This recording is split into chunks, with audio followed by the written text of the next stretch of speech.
So, welcome to another webinar as part of the CSE Development in Action webinar series. As you can see on the screen, today's webinar is all about the geopolitics of food systems and can we achieve UN Sustainable Development Goal 2 by 2030. I'm pleased to invite Commonwealth alumnus Dr. Leonard Mizzi to deliver this webinar today for us. And just a brief introduction about Dr. Mizzi. He is a 1992 Commonwealth Scholar from Malta. He completed his PhD in economics with a focus on agriculture at the University of Reading. Dr. Mizzi is the head of unit for the European Commission, the Directorate General for International Partnerships, Sustainable Agri-Food Systems and Fisheries. And of course, Dr. Mizzi, please do add to your introduction when you begin your webinar presentation and give a more brief background about your work and your role. And I'm sure you will cover this in your webinar presentation. So as mentioned, Dr. Mizzi will discuss his role at the European Union in addressing food and nutrition security at the local, global, or sub-regional and global level. So if you're working in this sector, if you're working within food security, nutrition, and wherever you're placed in the world, please do share your research study or talk about your work. If you have any questions, please do send them in the chat box. Over to you, Dr. Mizzi. Thanks a lot, Evangeline, and thanks to the CSC alumni team. Thanks to the 34 colleagues who are connected online. And yes, I have been Reading alumni in the early 90s. And for the past 30 years, I have been working in Brussels. So I have been 20 years in the European institutions. So 10 years in DG Agri, which is like Department of Agriculture, looking into the internal common agricultural policy, but I was chief negotiator on trade negotiations with mainly African, Caribbean, and Pacific countries. And since around 9 years, I have been managing a big portfolio, which is over almost 200 million euros per annum in direct management for agricultural, food security, and fisheries across the globe, with a particular emphasis on sub-Saharan Africa, some countries in Asia, and some countries in the Caribbean and Pacific. I have a team of around 30 colleagues, including colleagues in our European delegation in Rome, also because I coordinate the activities of the European Commission with two Rome-based agencies. These are specialized agencies, these being the Food and Agriculture Organization and the International Fund for Agricultural Development, which, as you know, is an international financial institution. It's a bank. I don't need to tell you, this is clearly one of the hot topics systematically across decades.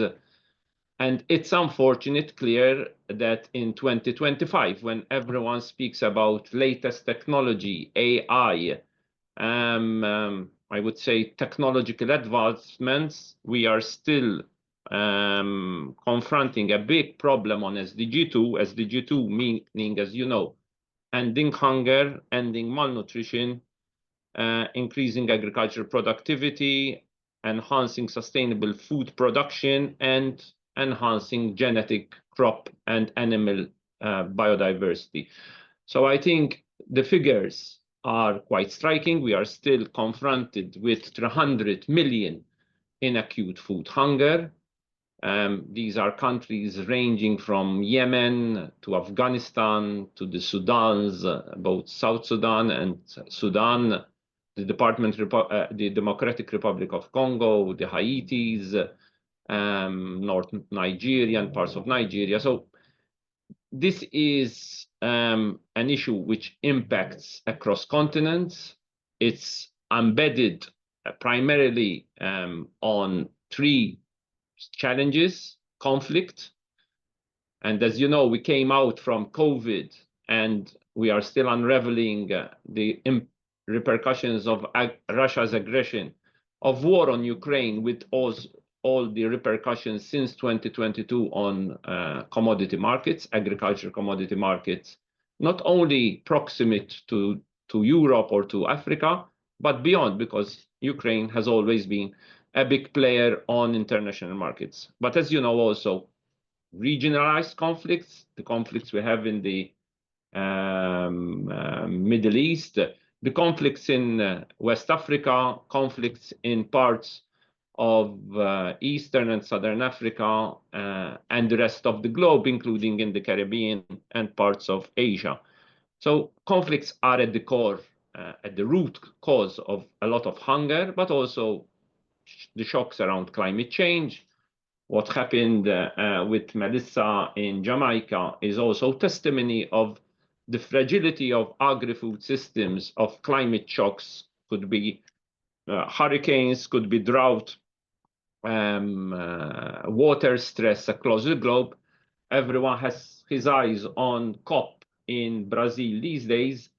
I personally am not on the front line of COP because my remit is more on the UN Food Systems Summit and this stocktake that happened earlier in July of this year in Addis, but also all the events and the activities happening in Rome, from the Committee on World Food Security to all the regional conferences, and the next regional conferences will happen next year. So I think it's what I would call a wake-up call, and having a discussion with those like you who are hopefully experts cross to the agri-food space, what we call food system space. I don't only deal with agriculture and food and nutrition and fisheries, as you would imagine. We have to deal also with regulatory issues linked to trade and trade negotiations, issues around, I would say, EU deforestation regulation, so the impacts on cocoa, on coffee, on palm oil, on livestock, on timber, issues around organic and organic agriculture, sanitary and phytosanitary issues with the WTO, rights-based approach and the rights-based angle, and clearly 2025, and this is why I also proposed this seminar to the Commonwealth Secretariat and to the CSC, is actually to have a bit of a cross-check with the alumni across all the spectrum of studies, of what is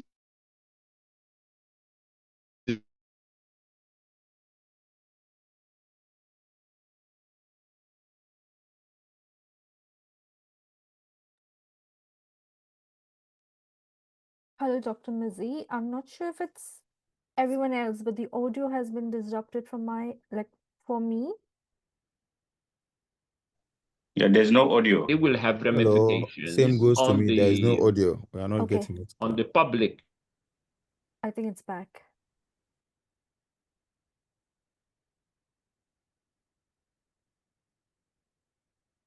Hello, Dr. Mizzi, can you hear me? There was a disruption in the audio from your end. Oh, we've lost Dr. Mizzi. Let's wait for a few minutes. I'm sure he'll be back. But so far, this has been quite a good introduction to the webinar topic. Please do send in your questions in the chat box in the meantime throughout the webinar. I think we had a problem of connectivity. Yes, you're back.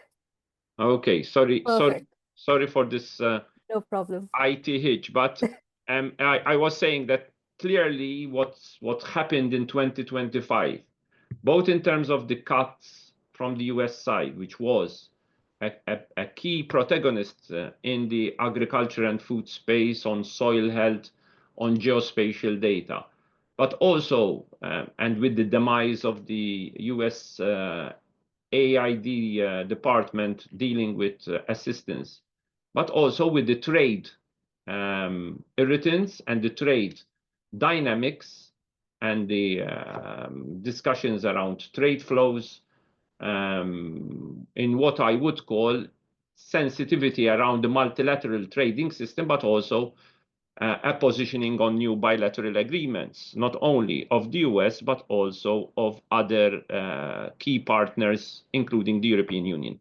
I will touch upon the trade and food security dynamics because I know this is also a topic which is close to you, and it would be good to discuss as well how things could unfold in the years to come on trade and food security.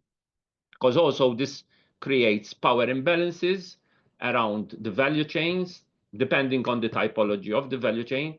And I think one of the key areas that is different from other sectors of economic activity, because many would say, why is food or agriculture and fisheries different from other sectors? And when I say about other sectors, I speak about energy, including renewables, critical raw materials, manufacturing of pharma, so vaccines, digital, which can also impact positively the agri-food sector, and areas around education. So how is food different? I think food is different on three counts. First of all, food is different because of the complexity around the impact of climate change on a very fragile economic activity, which is, as you know, predominantly dominated by a lot of small farm holdings across the globe, many a time also led by women organizations. And then I introduced the lens of the rights-based approach, where we still have a lot of challenges around gender equality, gender empowerment in agri-food systems. Linked to that also access to land, access to water, access to resources, where as well we have a strong, robust approach on a rights-based approach. But when you enter into land issues, the challenges between agro-pastoralists and landowners, and the dynamics linked to the climate change and deforestation of many parts of the globe, clearly there is a lot of pressure points, which also big financial institutions are struggling to de-risk investments in the agri-food space. Why? Because it's more complicated, and that could also be a discussion how to de-risk scalable operations in the agri-food space, both blending and guarantees, because this is also something we are very much involved in with our financial institutions, in close collaboration with the World Bank, with the International Fund for Agricultural Development, the European Investment Bank, on how to scale more beyond clearly what we would call low-hanging fruit, meaning export commodities. Why is it relatively easier to de-risk export commodities like cocoa or coffee? It's primarily because you benefit from foreign exchange earnings, which are clearly very attractive for many developing countries who are in debt and fiscal space stress, rather than more complicated value chains, because I think this is something which also is more complicated than other sectors. When we discuss agri-food systems and fisheries, we have a typology of around 15 to 20 value chains, which are varied in terms of complexity and range. You have the big export commodities. You have then the cereals, whether it's wheat, barley, maize, or what we call now as non-mainstream crops like millet, cassava, which we are trying to push in terms of underutilized species, also linked to what I said earlier on genetic biodiversity, the area of livestock and pastoralists, which also embeds animal health and One Health. Very complicated because of the migratory dimension, but also because quite often enough, livestock or One Health is not always easily tracked by the donor community and by private sector investors. And last but not least, the fisheries aquaculture dynamics, but also the dynamics around illegal and unreported fishing and the impact of climate change on oceans and fish stocks, which we also deal.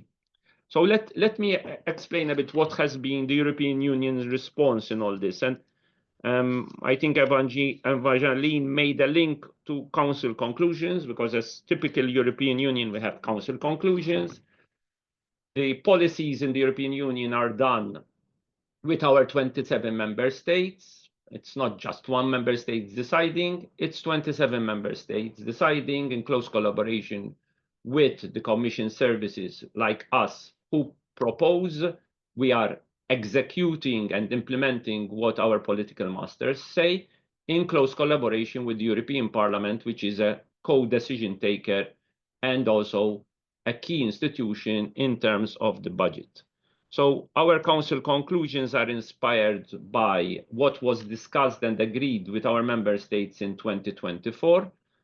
And we have a four-pronged approach. The four-pronged approach being the support we give on solidarity, which is all our humanitarian operations, which our sister DG ECHO does on saving lives. These are humanitarian operations.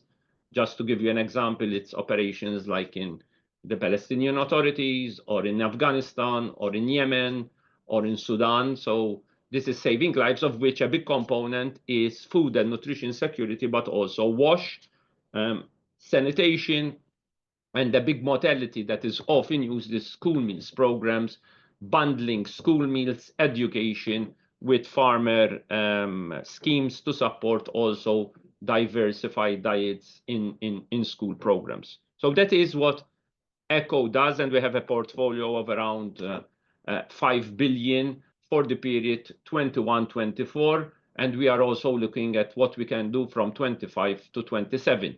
Our cycle of funding is a multi-year funding, although humanitarian is primarily yearly funding targeted on emergencies. We are more in multi-annual funding as international partnerships, more on the development side, which basically takes us until 2027.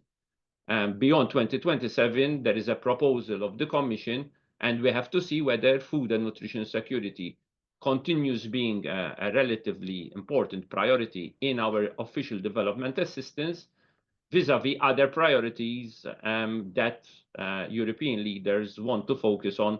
Clearly, issues around defense, the defense industry, energy are also dominating the agenda. So that is a debate which we will have in the next 2 years in terms of the internal and external policies, and there is a proposal of a big portfolio of around 200 billion, which is global Europe, which is geographized but also thematic, including the area of agriculture and food security. But we don't know how this will land in the coming 2 years and what will be the final agreement of the three institutions by 2027.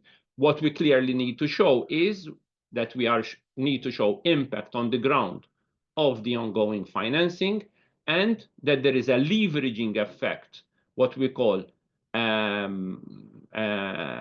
return on investment of the typology of investment. So also our taxpayers and our political leaders know that investing in agriculture, investing in nutrition sensitive investment, investing in a human rights lens also could have a mitigating effect on migratory flows, on peace and security, because if you tackle a root cause like hunger, and what impacts hunger could also be a question of conflict, economic shocks, and climate.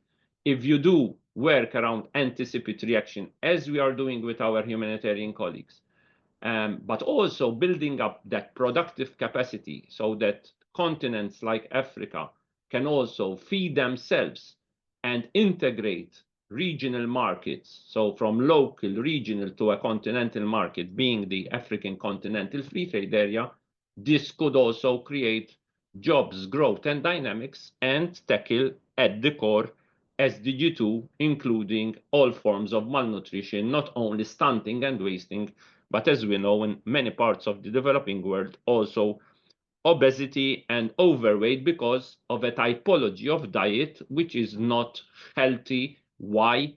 Because a healthy diet also requires a diverse crop production system integrated also to the health ministries and health departments. On the productive side, what we are trying to do is to the risk and scale more agri-investments beyond the export commodities. Just to give you examples, in the cocoa value chains in Ghana, Cote d'Ivoire, or Cameroon, in coffee value chains spanning from Ethiopia to Uganda, and also to parts of Central America, to cashew value addition. Today, cashew is primarily exported at gross level, at non-processed level to India and Vietnam. There is clear potential that there is value addition of cashew nuts in Africa, so that this value addition remains in Africa and creates the necessary jobs and growth in the African continent. The same around livestock communities, agro-pastoralists, fruit and vegetables at scale. So what we are trying to do, the new model of the last few years has been what is known as the Global Gateway. It's a big portfolio which could also benefit agri-food systems, mainly on financial investments.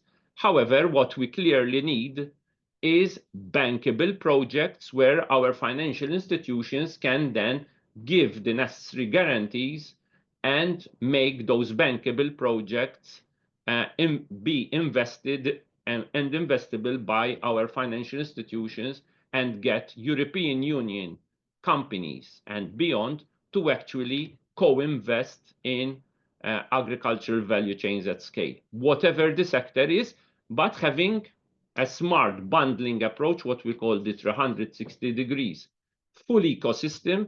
If you want a vibrant agri-food system which integrates rural secondary cities and urban cities, you need to have roads. So investments in road infrastructure, investment in ports, investment in bridges, investment in what we call hard infrastructure, but also investment in soft infrastructure, meaning skills, reskilling, universities.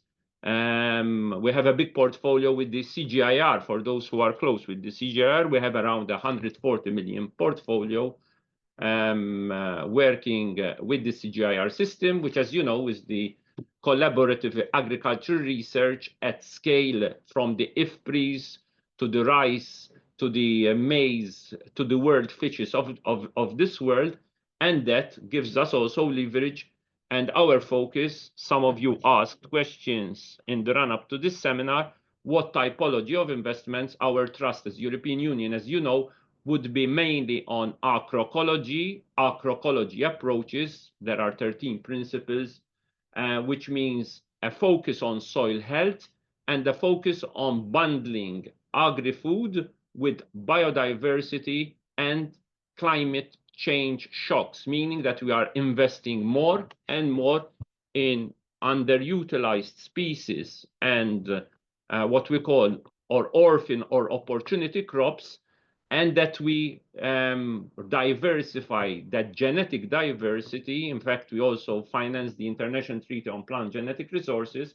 In the past, we also used to fund the Crop Trust, so that we enhance the genetic diversity, and also to support informal food systems, including seed systems, to farmers, to farming communities, to also enhance traditional knowledge and also to enhance diverse diets. So this would be one key area of priority besides the productive investments. And an area where we are investing a lot is on nutrition.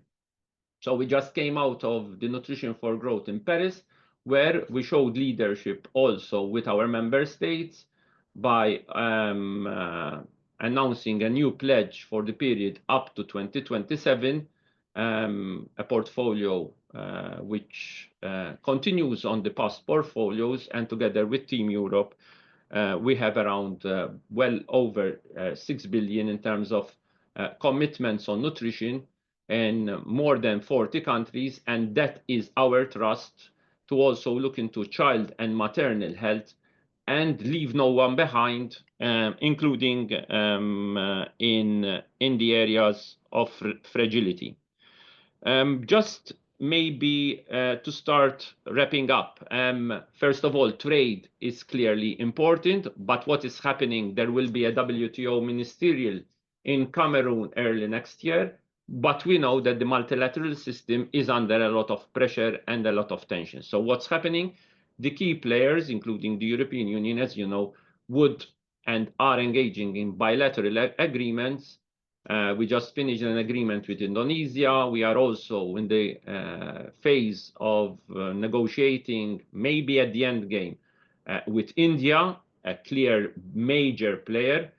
Hopefully, the institutions also validate the agreement with Mercosur, which was a very controversial agreement, remains in some parts of the European Union, but there is a clear trust that by the end of the year, this will be sort of validated by all the institutions. And clearly, the next step would be also to discuss how to calm down trade tensions and trade irritants, not least around sanitary and phytosanitary issues. As you know, the European Union is very strict on its SPS issues and on maximum residue levels.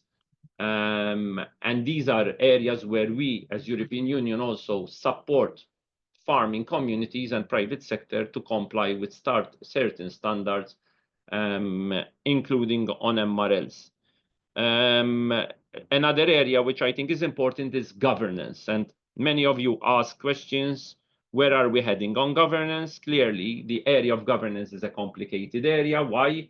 We are experiencing what is known as UN at 80, which are discussions at the level of the UN Secretary General on how the UN can become more efficient, more rationalized, and that the mandates of the agencies don't overlap each other, and there are real efficiencies from procurement, efficiencies that there is no what we call cannibalization of roles and of mandates, meaning that you have, for a given portfolio, 3, 4 UN agencies coming to knock at your door.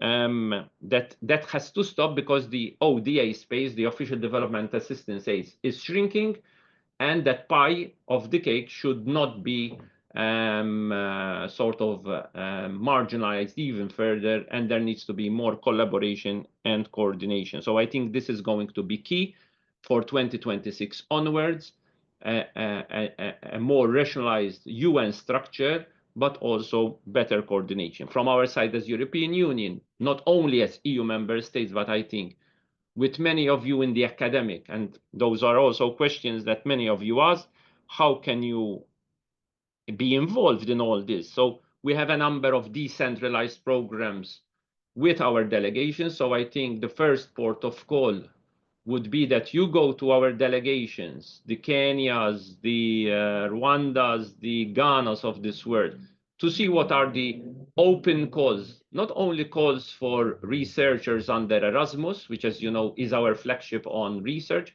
but also calls around ag research, like the one I mentioned. We have also platforms like FARA, RU Forum, that we support in the African context. These are agriculture research platforms and I can come in contact with you, and maybe to conclude, maybe 3 areas of possible collaboration with CSC and all of you is if there is appetite that one creates a sort of hub of clearing expertise, of exchanging information, early warning about what's happening, how to coordinate better amongst ourselves and with your respective countries in the run-up to events like the UN Food System Summit or like activities in Rome, and how to navigate the complexities of the Rome landscape from the FAO, IFAD, and the World Food Programme, where we can help each other to not only nudge, but also to give policy advice. You are probably aware that in the next year and a half, in July 2027, there will be an election of a new Director General and FAO, and everyone is asking, and what next?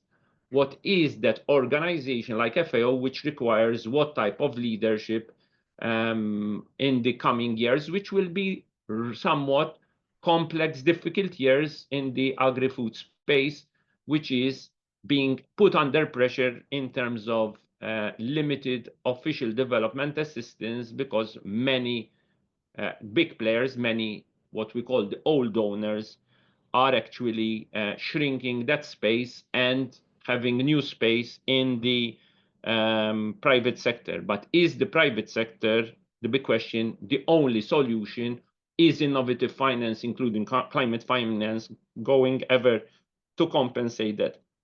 And last but not least, I think it's important for future seminars like this to see what type of seminars in terms of information you would like to get from all of us, including ourselves as European Union. Maybe there is the appetite on doing something on financing or on de-risking with the financial institutions, or on climate finance and agriculture, or on carbon credits. I think these are all nice words, but what we also know is that tapping into climate funds or green bonds or ocean bonds for small farm holdings is not easy. It's not easy because the typology of investments is complicated to tap into, and it requires strong governance and strong traceability in terms of what ends up in small farm holders, which at the end need also to benefit from a bigger share of the cake than they do today. Otherwise, they remain small, marginal, and poverty levels will remain so high that whatever we do, we will be addressing the tip of the iceberg, but not the core. And that is, I think, what we as donors need to do. It's to address the core so that really we can aim not at eliminating completely between now and 2030, which was the initial aim in terms of ending hunger, but at least to reverse the process that we are seeing in the last months, so that there is a real strong commitment with stronger collaboration of all the donors, but also of new donors, to actually invest in a smart way into agri-food value chains in a systems approach, and not forget this sector compared to other strategic and transactional sectors that are and have been emerging in the past years. So I'll wrap it up at there, and we have a few minutes. I think we have 20 minutes of Q&A, which I'm more than ready to engage in and elaborate on certain aspects in the coming minutes. Over to you. Thank you so much, Dr. Mizzi. And that was a wonderful overview of not just your work, but what needs to be done and the steps that, we should take, and a really good call for collaboration, to our Commonwealth scholars and alumni who are in attendance here today. I have mentioned in the chat box, when you send your questions, please do also indicate your country of origin and also your sector or your institution, like maybe if it's a private sector, public sector, or like your name of the organization or institution, so Dr. Mizzi can have more overview of or can elaborate on the response accordingly. Before we go to the questions in the chat box, I would like to raise a few questions which have been received in the registration form in advance of the webinar. And Dr. Mizzi has kindly tried to cover some of the questions in the webinar in his talk.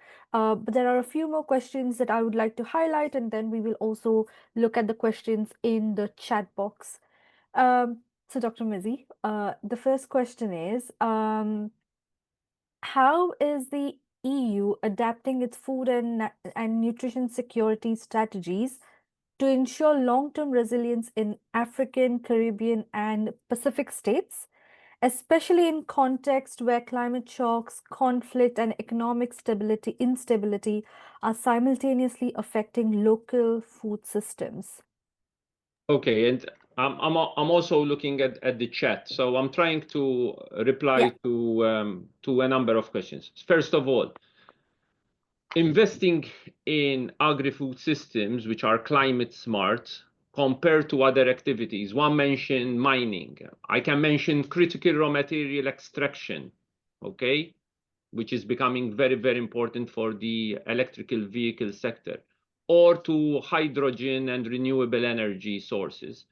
It's not something which you can do like at scale, because you need to take political decisions. First, political decisions in Africa, but not only, is do you as a government, and that's why we always say it has to be country aligned, country driven, country owned.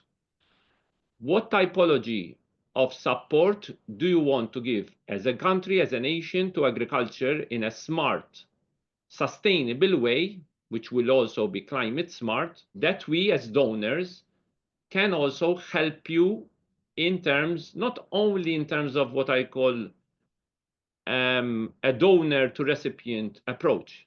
This is over. The donor recipient approach is over. It has to be also transactional, meaning what's in it for you. That can be win-win to all parts, also because the private sector has to be there. So what we are trying to conceive in terms of a model is a model where it is embedded by values and rights, values meaning a signaling around deforestation-free value chains. That's why also the European Union unveiled the European Union Deforestation Regulation, because we also consider that you can't tackle deforestation just by a voluntary approach. You have to also have the stick, but give the carrot. But without the stick, you can't really tackle deforestation at the core, meaning with strong regulatory processes to stop, halt deforestation once and for all. Meaning that if we find out that a product is coming from a deforestation-free area, this is stopped. It's not imported into the European Union. It can be exported to other parts of the world, but not in the European Union.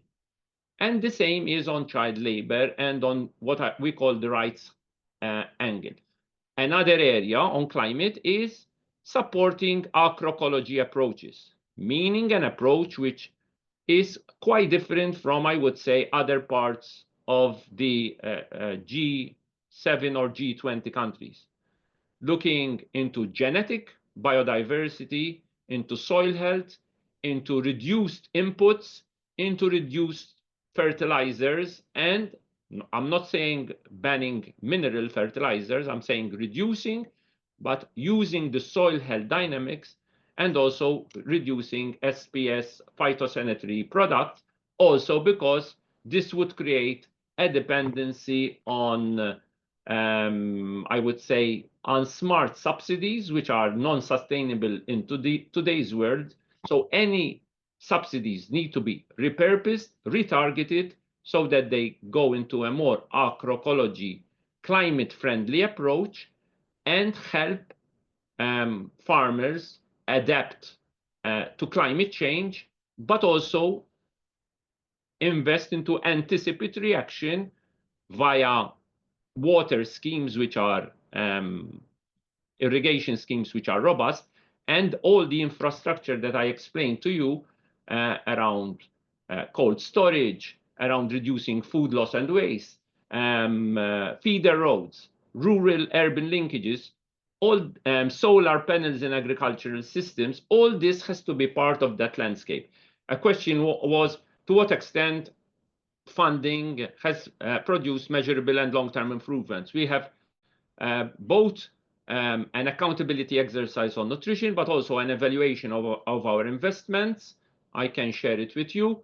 There will also be, because this is coming out by the end of the year, an audit of the European Court of Auditors on what our typology of investments are.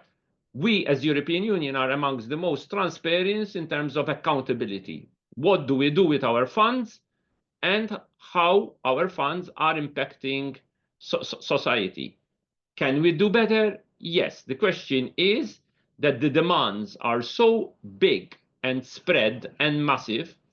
Sometimes there is geopolitics of food which push us in different directions. We don't tend to go into, as you know, GMOs, into novel foods. This is relatively difficult and complicated in the European Union in terms of heavy use of fertilizers, or pushing an agenda which is very much into the remit of multinational corporations. We need to work with multinational corporations in seeds and fertilizers, but we don't push an agenda if it's not sustainable, if it's not soil health friendly, if it doesn't have the lens of the rights of farm holders in terms of access and benefit sharing. That is also the work we do with the International Treaty on Plant Genetic Resources. So I think this is the agenda we are pushing, but sometimes we are on our own because other players play a total different agenda. And then partner countries within which you operate pick and choose the agenda which suits them most from a political angle point of view, because this is not just agronomy, but it is also politics and political economy. There are so many unsmart subsidies, distortive markets, which we can't really always control, and typology of commodities, which are not necessarily the best commodities to support if you want crop biodiversity or diverse diets. However, once again, this is the decision of the partner countries, and then we decide whether we support or not, depending on whether this is, in our opinion, the best model for sustainability and for a human rights lens. Over to you. Thank you so much for the detailed response, Leonard. I'd like to invite Ludovic to ask your question. If you'd like to unmute yourself, please. And please do mention your country and your sector. Okay. Thank you so much. Can you hear me? Yes, yes, all loud and Okay, clear. thank you. Okay, so my name is Ludovic Lopa. I'm a public health officer based in Tanzania, and I'm currently pursuing Masters of Science in Healthcare Leadership at University of Lancaster, a long distance program. So again, thank you so much, Dr. Mizzi, for the insights that we gained today. My question is just on the genetic modified crops. We can see that there are several advantages of genetically modified crops like high yields, pest resistance, enhanced nutrition, and improved shelf life. But my only concern is for small-scale farmers who are mostly the backbone of agriculture in developing countries like Tanzania. So these farmers are usually forced to acquire seeds every season. And as these seeds are controlled by large corporation, my own worry is our efforts of trying to ensuring food security and achieve SDG goal 2, in one way or the other, may compromise ending poverty for everyone. So in one way or the other, compromising the SDG goal 1. So do we have models that can help these small-scale farmers to acquire these seeds, but not ending in a vicious cycle of poverty and dependence to this large corporation? Thank you. I replied to that question already. The choice of whether a government pushes GMOs or not is a national sovereignty issue. We as European Union want to support informal seed systems and crop biodiversity, which is a different model from the GMO model. It's a model which is looking into diversity, into informal seed systems. Yesterday, I had a meeting with the Dutch on informal seed systems. Now, this is complicated because it doesn't have an easy silver bullet, but it doesn't make farmers dependent in terms of what you call the vicious circle or the debt circle or the dependency circle on intellectual property rights. So what is important is that we have a strong, robust dialogue which involves the small farm holders. This is not always happening. So how do you create a multi-stakeholder dialogue with the ministries of environment, with the ministries of agriculture, with the ministries of finance to have a robust system of productivity increase, which is not only dependent on a GMO modality, but is also looking into alternative models, including, as I said, agroecology, which is the model we are focusing on, as European Union with our member states, a model which looks into soil health, into diversity, into underutilized species, and not always investing just into the maize, the wheat crops, which creates a vicious circle of dependency. Rice, for example, typology of rice, which also can be more resistant to climate shocks.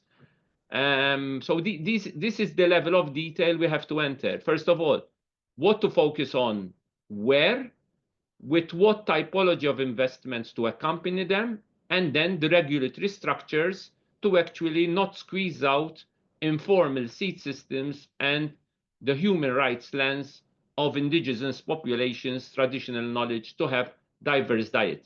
I think the finality has to also be a diversified portfolio which has a diversified diet, because if you don't have a diversified diet, we will also have a problem of all forms of malnutrition, including and especially overweight and obesity, because those typology of crops are not available or are too expensive to access, because we are pushing a production model which is based on a few crops only. I think Isaac is asking questions, Yes. but Yes. yeah. So Isaac, I know you've sent a couple of questions in the chat box, but for the purpose of time, if you could just prioritize maybe one question that hasn't been covered so far, that would be great. Thank you. Yeah, thank you very much, Doctor, and the participants who are attending this. I want to ask a few questions. I'm a student at Open University. I'm undertaking Masters of Science in Global Development. I've been wondering, I've been asking myself, been talking about sustainable development, and I've never seen actually a pregnancy, which can a woman become pregnant, tomorrow pregnant, we don't see a baby. And that's what has been happening in Africa. We've been talking about poverty, talking about hunger, and it's something that we have failed actually to address. And I don't know how best the modality that European unions are currently using, especially in terms of their funding. What are the modality? There may be a new innovative financing model that they could use, especially to become more effective, that can drive local kind of development, or the effort that we are currently talking about. Then secondly, Sorry, Isaac, we will have to limit just one question to give others a chance as well. Sorry about that. All right, please. Yes. Thank you. Thank you. Isaac, I will reply because I see your chat. So first of all, our modality is usually either budget support, so we give a tranche of money with indicators, including sectorial budget support, or as I said, de-risking instruments, blending operations, or guarantees with financial institutions. Clearly, we also give strong financial support for governance. We have a big portfolio. I handle it with farmers' organizations across the continent, meaning that if you want to strengthen farmers' organizations need to be well organized, better organized, to be a stronger player in the value chain. Not always easy. This is a big portfolio we have with IFAD and the same we do with the agricultural research institutions, with the FARAs of this world, with RU forums, with CORAF in West Africa, and institutional building and governance and supporting these, very important. Support to gender mainstreaming and gender empowerment, very important. Support we give to the International Land Coalition to actually have a lands-based approach on land rights, and not to have land grabbing. The issue of land grabbing has become less and less. I'm not saying it's not happening, but it's less and less than 15 years ago. Maybe this has also been and an instrument of transparency that the support we give to the International Land Coalition and the Land Portal. So governance is key.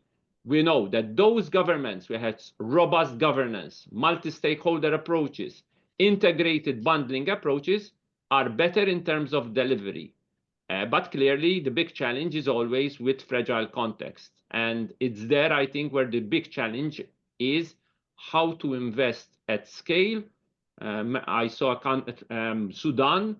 These are big challenges because if you don't have a solid governance with conflict, it's very difficult to do scalable operations. I'm not saying it's not happening, but scalable operations for farming communities and private sector to thrive, it's even more complicated, and you will not have those regional or continental dynamics if you don't treat as well those hotspots, which remain unfortunately extremely complicated in many parts of Africa. I would say Africa would be the primary concern, and there will be an EU-Africa summit in Luanda, Angola, in the next 2 weeks, and I think you should follow closely what will come out of the Luanda meeting, and then maybe see how to take it from there with, again, a country continental agenda, and it's the African continent which we need also to tell us whether this needs to be reprioritized and re-engaged in the years to come and not fall into the cracks. Over.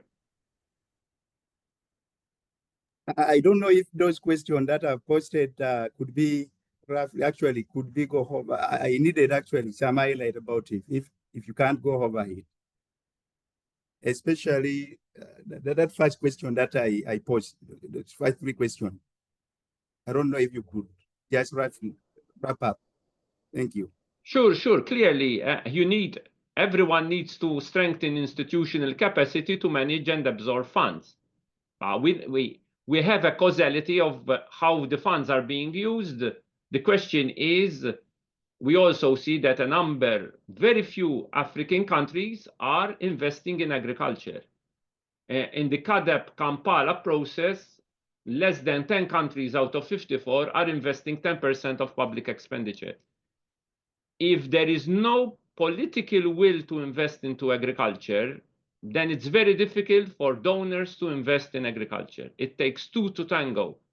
Without domestic resource mobilization, it will be very difficult to do de-risking at scale, and it will not be the donor community who will fill the gap in 25, 26, 27. So there has to be a political decision of more investment into agri-food systems if you want private sector to follow at scale.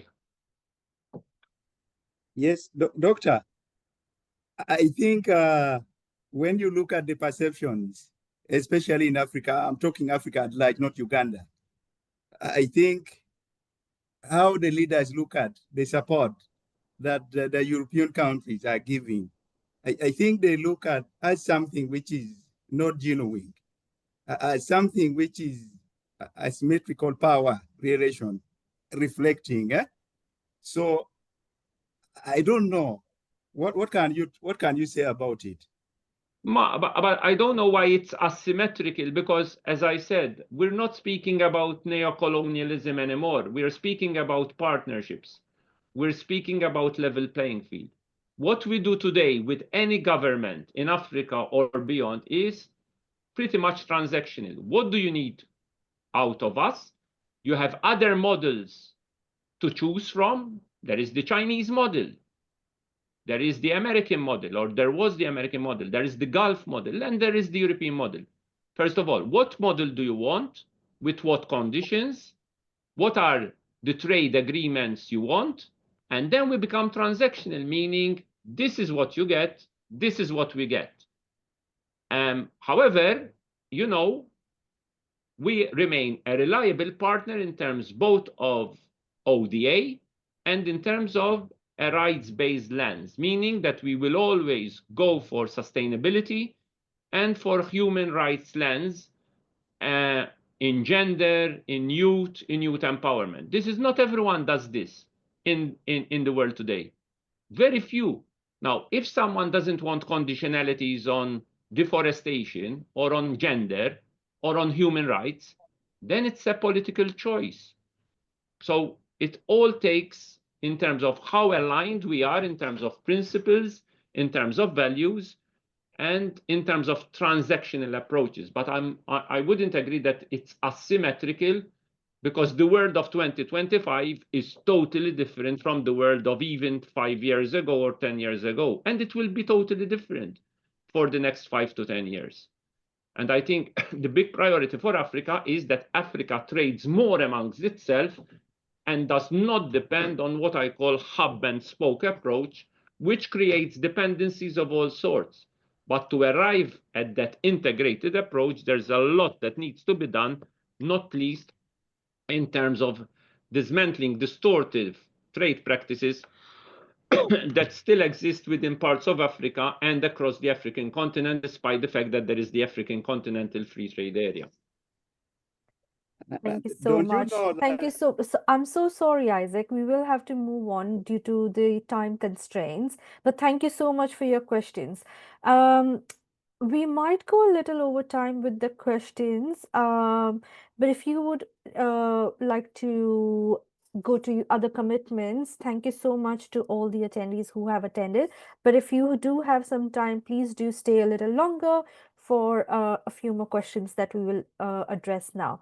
I see a hand raised. Would you like to unmute and just first start with your country of origin, your sector, and then your question? And do limit to one question for now, and so we can, give others a chance. Of course, I'm Vandi Mohamed Dakoa from Sierra Leone, Ministry of Local Government. The presentation is nice, and I think for us to achieve the SDG goals, goal 2, we have so many things that we have to look at. Let me ask this question from food security end. So how can we ensure consistent access to safe nutrition and food for all, and also the policy also we are looking at to improve the distribution and to reduce the post-harvest losses that we'll be having in Africa?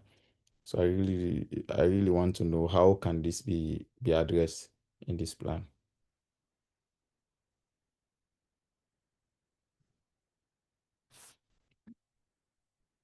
Sorry, Mr. Leonard, I Dr. think we're not Mizzi, getting you are you. on mute. Yeah, on mute. Yeah, on mute. Sorry.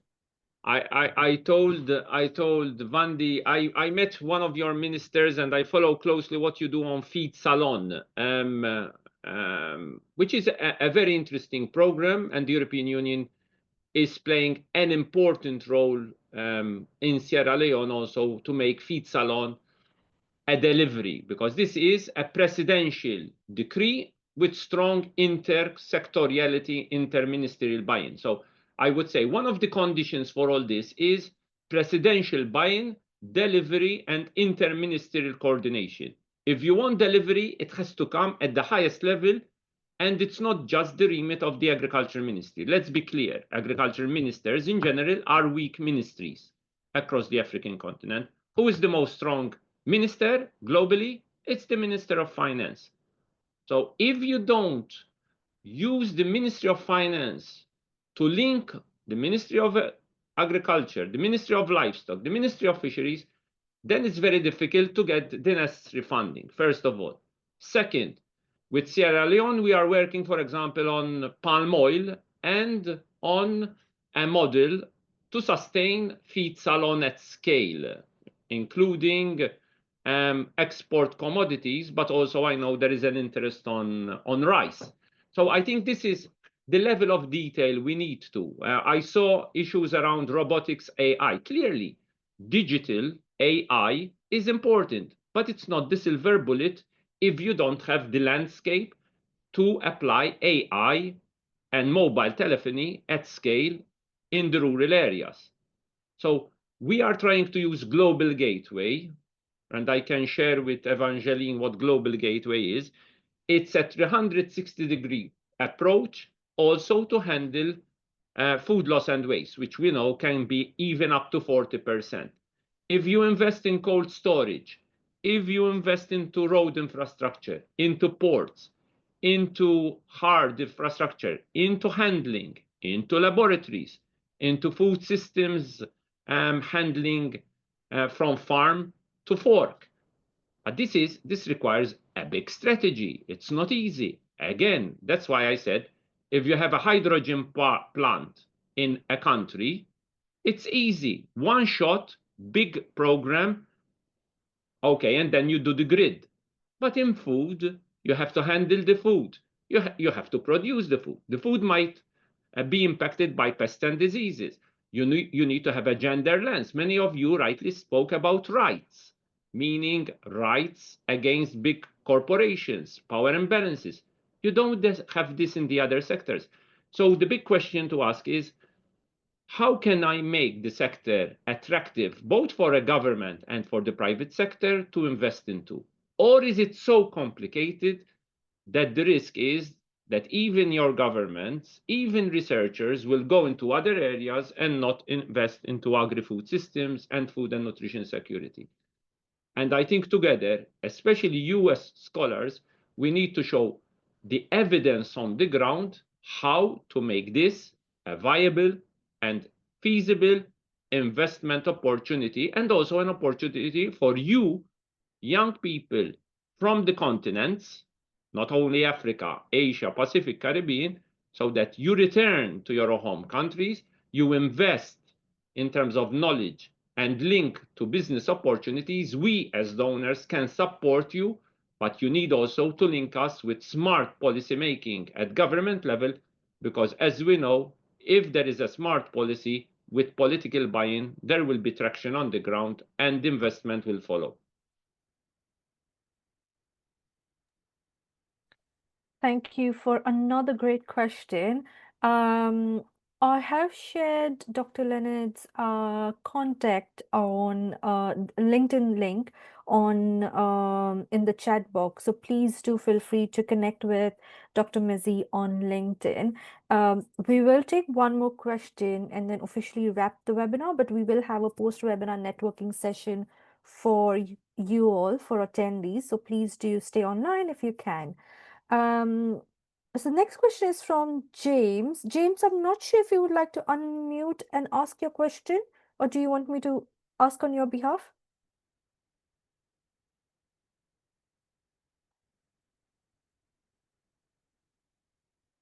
I'll just take in James's question. Right. So the question is, Dr. Mizzi, you may have already seen it in the chat box. So based on the current trends, is SDG Goal 2 achievable by 2030, or has the global trajectory shifted? And as per your opinion or your experience of working in the sector, which region or regions is the most off track, and what geopolitical factors contribute to this? Okay. Is SDG 2 achievable? 2030 is in barely 4 years' time. Not achievable with what's happening, especially with the cuts all over the place and with the gaps. Why? Because unfortunately, conflicts are not being solved. There are spillover effects of conflicts. There is tariff escalation, meaning it's a tit-and-tat approach. If you are not transactional with me, I increase the tariffs. Meaning there is tariff escalation and preferences, including with African countries, which are being lost. We're looking closely into AGOA with the US at the moment. So tariffs are a bit becoming more complicated because the multilateral system is not working as we would like it to work. And without multilateralism, you have this spaghetti bowl. You will have to engage with us, with the US, with China, with India, and it's a spaghetti bowl. It doesn't function as efficiently as a multilateral. But unfortunately or fortunately, this is the world we are heading into. Now, which regions are most on track? Clearly, Africa is the big challenge. There are some gazelles in Africa, high growth rates, but there are laggards as well.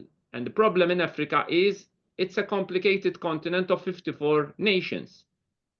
Asia and Pacific is pretty integrated, also because of the push and the dynamics around India and China, but also challenges there. And Latin America, as we know, it's pretty much a mature continent with some complexities around the Caribbean and the small island development states. But in general, I would say the most complicated or the most challenging will be the African continent, and the geopolitics is clearly war, conflict, and impact of climate change and economic distress. Why? Because of debt and debt rescheduling. This is enormous. If you have high debt and problems around repaying your debt, it's very difficult to have a margin of maneuver in terms of your public finance. And then the political decision is, should I invest in health, in education, in food, or in energy? And how transactional do I want to be with whom? Those are political decisions that need to be taken, but clearly, I think the most challenge is if we solve conflicts, if we tackle peace and security, this will be a world where we can achieve SDGs more easily than we can in the next 4 years. Amazing. Well, with this, I will end the Q&A session for now. But of course, if you still have time, please do stay back for the post-networking session after the Q&A session. I have already shared Dr. Leonard's LinkedIn profile link in the chat box, and I'm happy to do that again if you missed it. But please feel free to connect with Dr. Mizzi.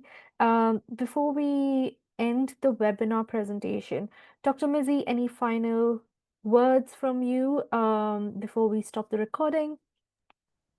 Thanks a lot. And clearly I like the chats, and you can't reply to all the questions because this is, I would say, a complicated, complex, but interesting topic, but it requires more than 1 hour. It requires probably half a day or more. And we will still not solve all the issues because you have geopolitics playing, and the geopolitics in 2025 is probably, I have been in this business more than 20 years, and I think this is the most complex year ever. And one can see the glass half full or half empty. I tend to be more on the pessimistic side, but I try also to come up with solutions so that the glass is half full. But I need all hands on deck, and it's just not the European Union on its own that can be transformational in the next 4 years until 2030. Why? Because the creeks of geopolitics is so big that if we don't mend them, if we don't plaster them, and it's not a question of plastering them or patching them, they have to become more robust. Otherwise, we are not heading in the right direction. So that is one. Second, I think as CSC, we can do much more together to create those feedback loops. I enjoy doing this. It's time consuming, but I think there's a lot of potential. And I think linkages with all of you and with your host organizations, if you manage to go back to your home countries, I think there's a lot of potential when we can leverage better, and we can just pick up the phone or really have a strong dialogue and debate of what we can do together. I see about Maputo and CADEP, which I follow closely. I have been following CADEP more than 25 years. It's not functioning as I would like it to happen because of political traction. But we know what the solutions are, and I think the academic community and the Commonwealth Scholarships alumni, through a network, we can do a much better job than maybe what we are doing until now. Perfect. Well, thank you so much. And for those of you who missed a few resources that Dr. Leonard has kindly shared with us, I am sending that again in the chat box. So please do have a look. We have the latest New Hunger Hotspots Report 2025 and the Global Report Against Food Crisis, the Nutrition for Growth Paris 2025 report, and the links are in the chat box. Thank you everyone for joining the webinar today, but I would like to invite you to the post-webinar networking session.